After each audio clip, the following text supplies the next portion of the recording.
What's up, guys? I'm Haley the Horrornaut, and I am fucking stoked for this week's episode. We're going to be talking about disturbing movies, banned movies, and we're going to end the stigma behind a Serbian film because I'm sick and tired of having this conversation with everybody. So let's get into it and have this discussion. Perfect.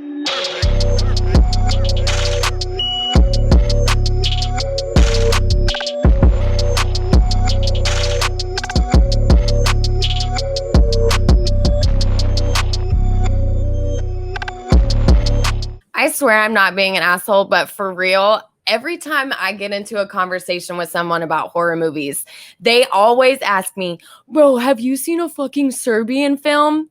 The answer is yes, I have seen a Serbian film. And I guess the reason that people ask me about this movie a lot is because it's considered like one of the most notorious banned movies. And it's also like hella disturbing, gory.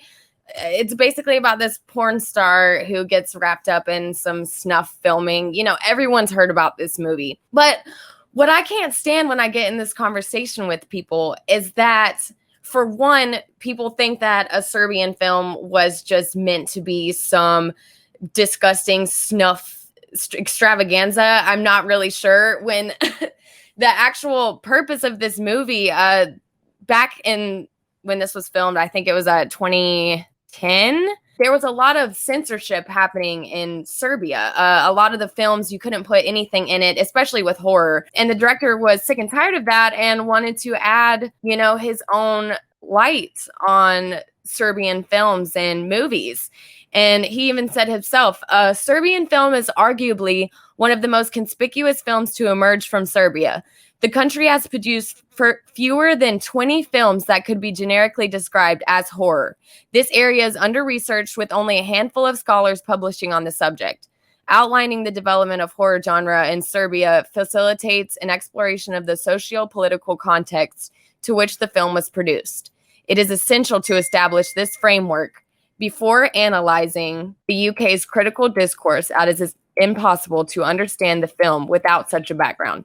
Basically, what this director is saying is that he was so limited, and not just him, but any director in Serbia was so limited at what they could put out for the audiences. So basically, he made a Serbian film as a big fuck you to the censorship that was happening in Serbia. When you think about it like that, the film, it's not as a hard hitter as most other disturbing or banned movies is, which the whole point I wanted to have this conversation too is that people put banned movies and disturbing movies in the same category. And when I was looking into a Serbian film, I realized that 99% of the movies that are considered banned weren't even banned in the United States. And if they were, it was for a short period of time. Most of the time what happens in the US is that they just heavily censor things. So there was a lot of censorship in Pink Flamingos, the 1977 movie. A lot of censorship in Evil Dead, The Exorcist, the films that you typically hear about being pretty rough in the United States. But as far as that, a lot of the things that have been banned here in the US are political movies, not necessarily horror movies. So I just always wonder why people bring up like a Serbian film with other disturbing movies and banned movies, because it wasn't even banned here. Matter of fact, there was only a couple movies I could actually find that were modern day that have been banned or censored. The Hunt was actually pulled from being distributed after the Dayton and El Paso shootings. That was not banned. Pink Flamingos was banned from 1977 to 1997, which is the longest horror movie that's been banned in the United States.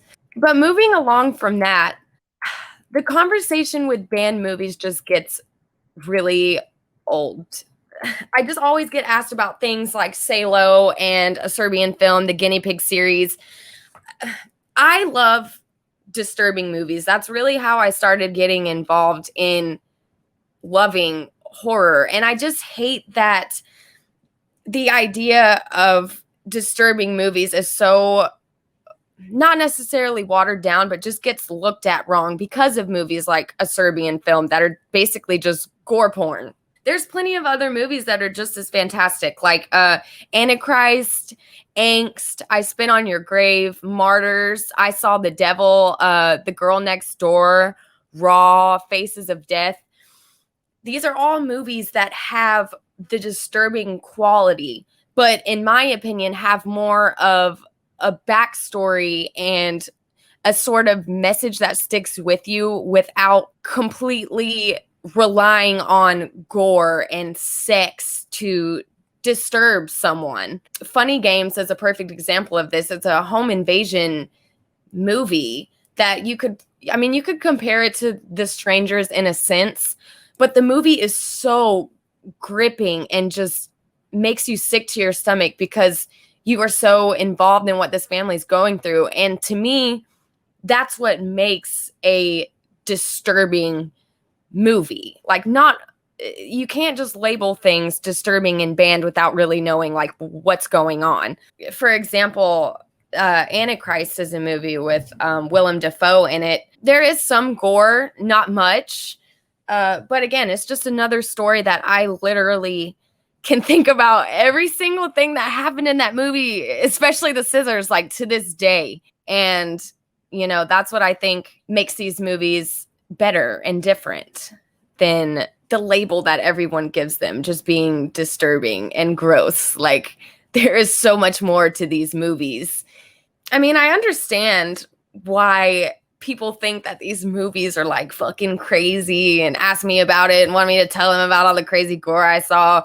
But to be honest, nowadays, disturbing and hardcore films are either too try hard for me or too disgusting without actually giving me some sort of substance of a story.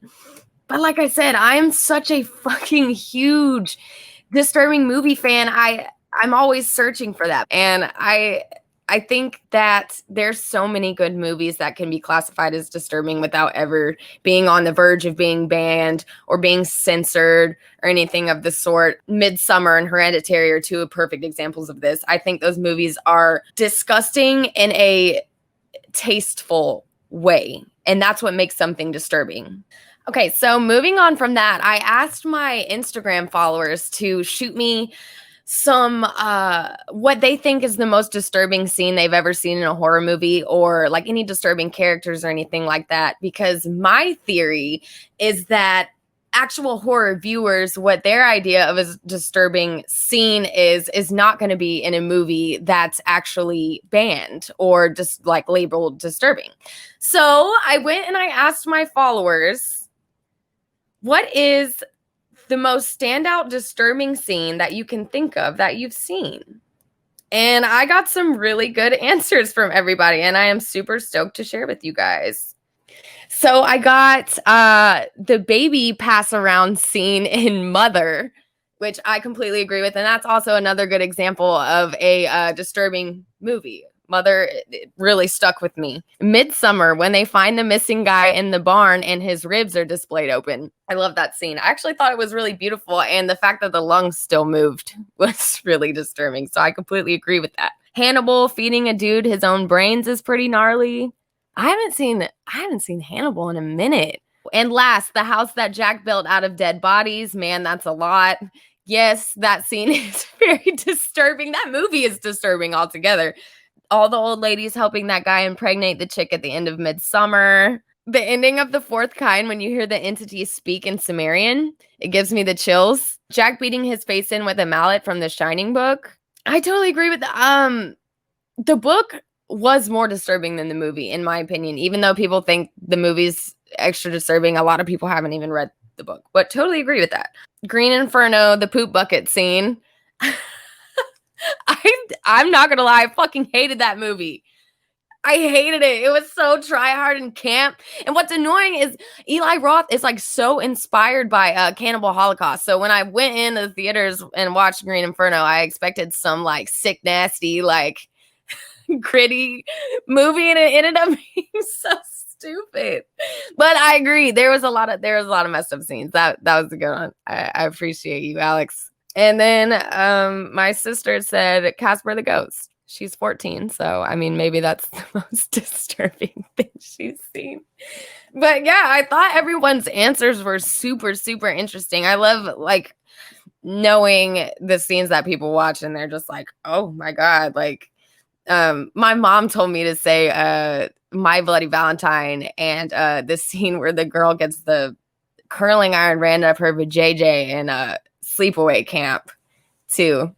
But I just think it's super interesting. Like these movies that are labeled banned and disturbing really don't even make a lot of people's list in terrible scenes and whatnot. But then again, not a lot of people have seen these movies.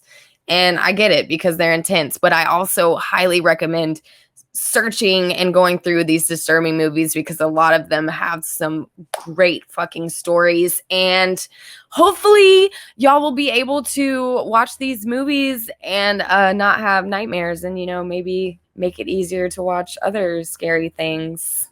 But yeah, so wrapping everything up, I just wanted to have a little discussion on how I feel about banned and disturbing movies, and hopefully you guys will be able to go into these movies with a different mindset and, you know, appreciation for this perceived terrible movies that I think are awesome.